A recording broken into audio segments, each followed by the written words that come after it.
My name is Sakshi Kankar, and today I am going to explain about the topic causality assessment. Causality assessment in pharmacovigilance refers to the process of determining the likelihood that a specific drug caused or contributed to an adverse drug reaction. It is a key step ensuring during the safety and is used to evaluate the relationship between the drug exposure observed and observed adverse event. Several methods and tools are employed for this assessment, including structured algorithms, expert judgment, and probabilistic approaches. There are few common methods of causality assessment. First is WHO UMC causality assessment scale. It is developed by WHO and the uh, Uppsala Monitoring Center. It categorizes the certain probable, possible, or mm, likely, conditional, unclassified, and accessible possible accessible events.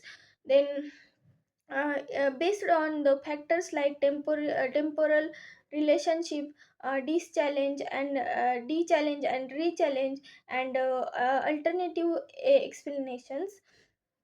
The second method is to Naranjo algorithm, a widely used scoring system. It is consist of 10 questions with yes or no and don't know answers, each assigned a score. It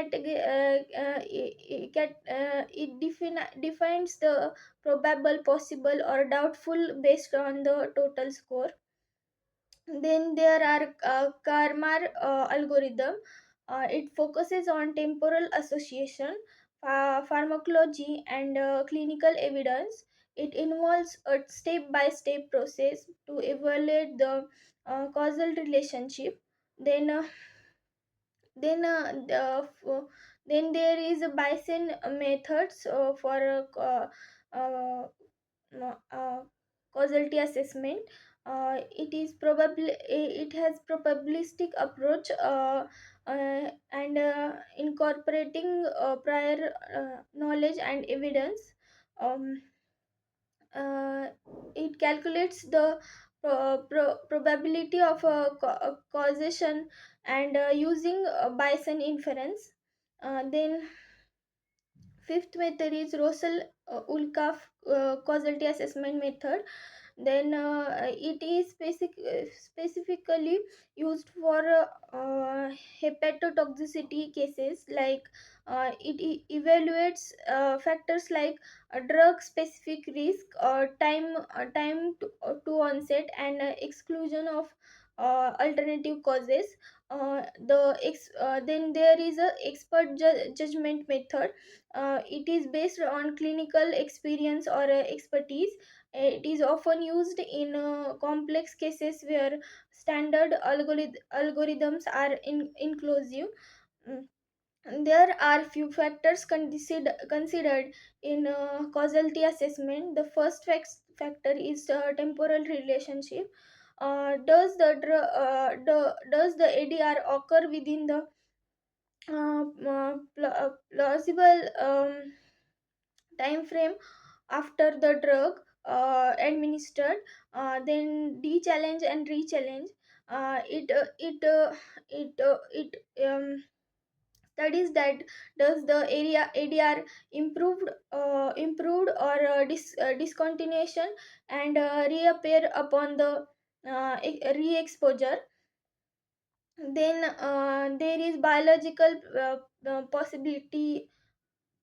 It studies the is there unknown mechanism of action linking the drug to the ADR. Then there are alternative explanations, like are there other possible causes such as underlying diseases or concomitant medications for the ADRs. There are a dose response relationship.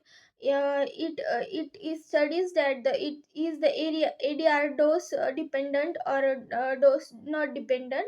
There are previous reports which are studied, and it studies that has the ADR been reported before or not.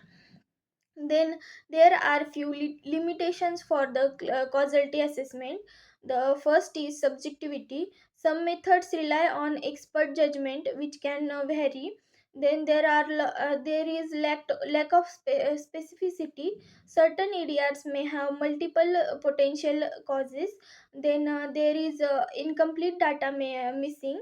That is missing patient history or drug exposure details that can complicate the assessment.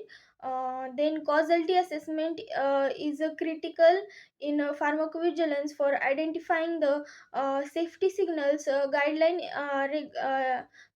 safety signals, guideline regulatory decisions, and ensuring the patient safety. Thank you.